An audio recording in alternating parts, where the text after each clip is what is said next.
Hello and welcome back to my channel. I'm Savannah J. Goins, author of The Gwythinian, and today I'm going to be talking about my revision process. Since I'm writing my 5th book right now, I've had a lot of practice revising, and I know a little bit about what does work and what doesn't work, at least for me, and I'm going to share that with you guys today.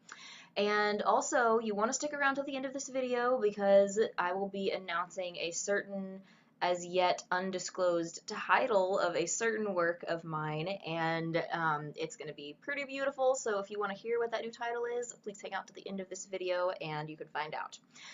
So first of all, thank you, Holly, for requesting this topic, and thank you, Cam, for specifically asking about what hasn't worked for me for revising in the past and what are my favorite things about what has worked. So I'm going to get into all of those things.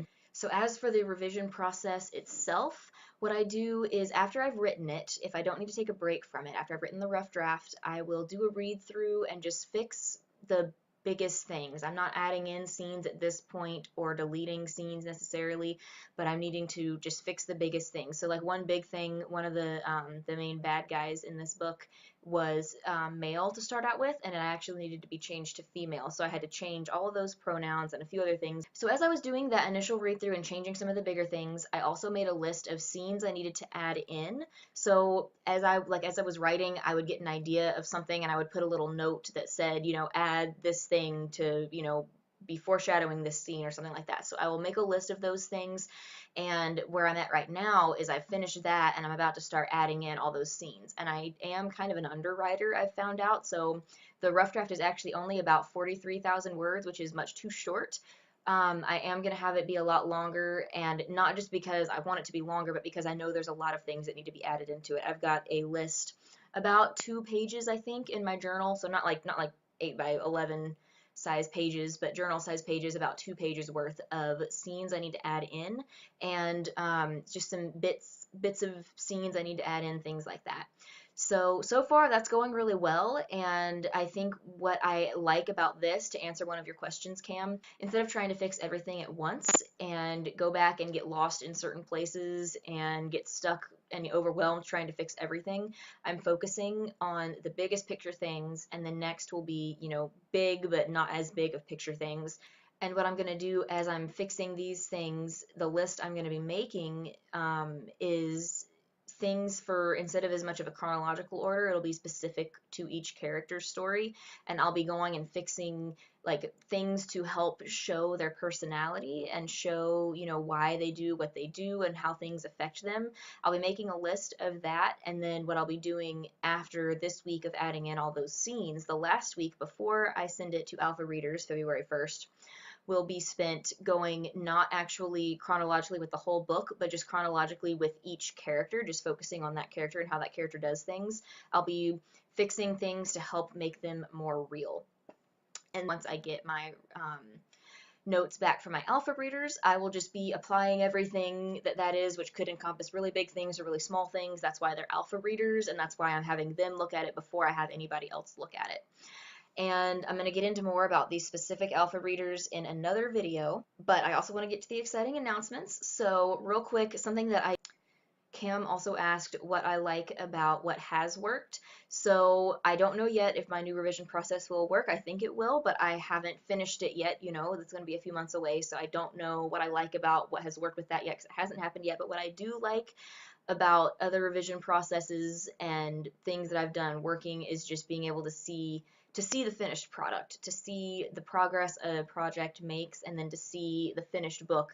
It's just really awesome. As a lot of you guys know, as some of you are getting close to knowing, it's just really nice to see that finished product. Okay, now for the exciting announcements. Before I tell you the title, I'm going to tell you one thing about the alpha readers. So with this book, I am trying to have a much more diverse cast than in the Gwythinian. So I do have a bit of a mix of characters in the Gwythinian, but there's really only a couple of humans. So I'm going to have a much more diverse, a much larger number of cast members in this series, and I'm going to have a little bit more diversity, quite a bit more diversity than I did in the first one.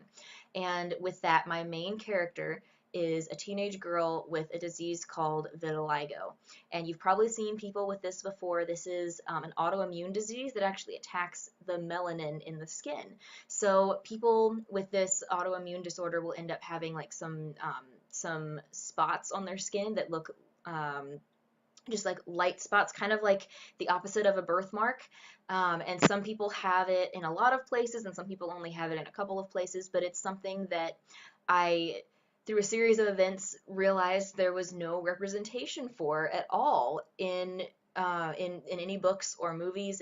There's just no representation for anybody with this particular autoimmune disorder. So if you may have heard recently that the very first vitiligo model was hired by CoverGirl, I think.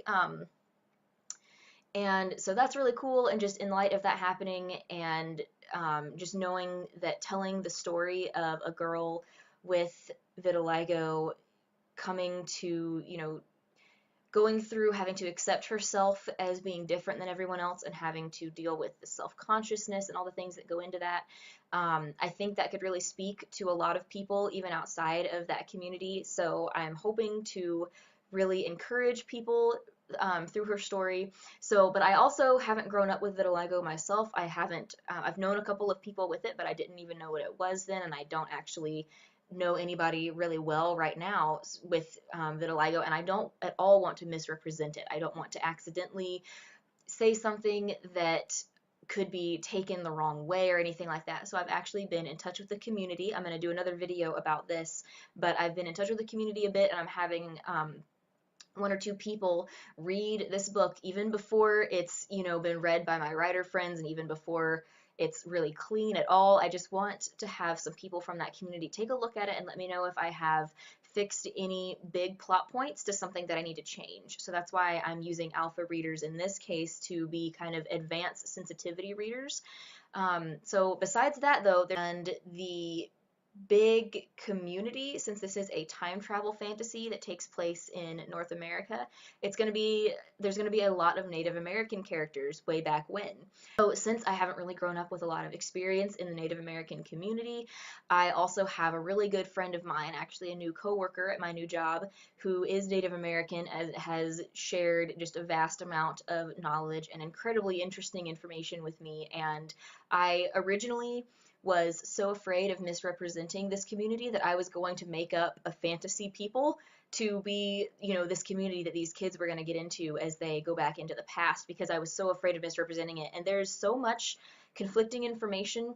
It's not all necessarily that some of it is false, but a lot of it I found out is dependent on like the region, like where in America the like various tribes are located.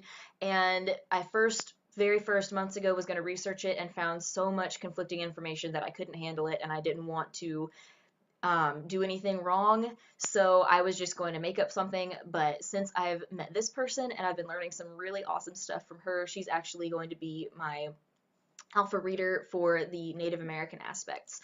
So the world building is going to be a lot of Native American lore, and I'm really excited about it. I haven't gotten to add in all of the description-y things yet that I want to, and there's going to be some scenes that have to do with Native American culture that will be added in that I hadn't worked into the original outline, because this is kind of a recent development for like the level of the amount of Native American lore that's going to be in this book. So yeah, I'm really excited about that. If you have vitiligo or know someone who does, or if you are Native American or know a lot about Native Americans, particularly in the northeastern United States area, I'm going to be needing lots of beta readers in a few months to help me, like kind of more like beta readers, but more like after my literary friends have read it, I'm going to have like a second round of sensitivity beta readers, kind of, mainly that's going to be made up of lots of people from these communities. I have a sign up form on my website if you'd like to check that out and apply to help me out with that process. I would super, super appreciate it. There's just so much cool stuff about these communities, and I just haven't seen much of it in fiction, and I would like to see more of it, so I'm just going to put it there myself as best I can, and I hope that you guys will enjoy that and help me out with that as much as any of you would like to, and I look forward to sharing that with you guys more in the future. So, okay, so now for the title. Drum roll, please. The title is going to be A Spiraling of Thunder. That is the title. It has a lot to do with some tree weaving art, kind of, that actually started going in there before I knew that I was going to be adding so much Native American stuff in there. And little hint, hint, fire drakes has kind of changed to thunder drakes that may or may not have something to do with thunderbirds in Native American culture.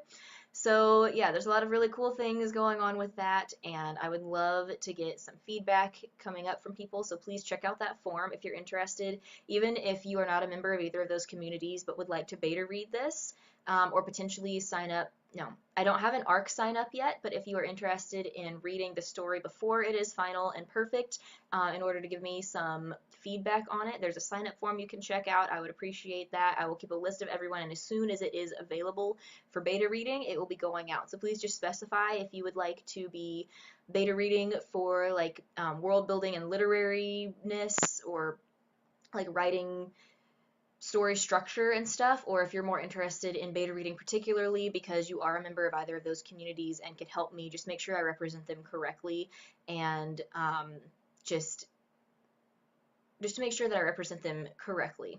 I would appreciate that so much. So, if you found this video interesting, please give it a thumbs up. Please let me know in the comments what you think about any of these things. If you need more writing tips, and my future video about reaching out to these communities and asking for their help in representing them correctly, you can hit the subscribe button. That video will be coming up in about next week, I think, and I'm really excited about sharing that with you. Social media is just really great for doing some really profitable research, basically, and I'm looking forward to sharing that process with you guys. So until next time, have fun making words happen, and I will see you next week. Bye.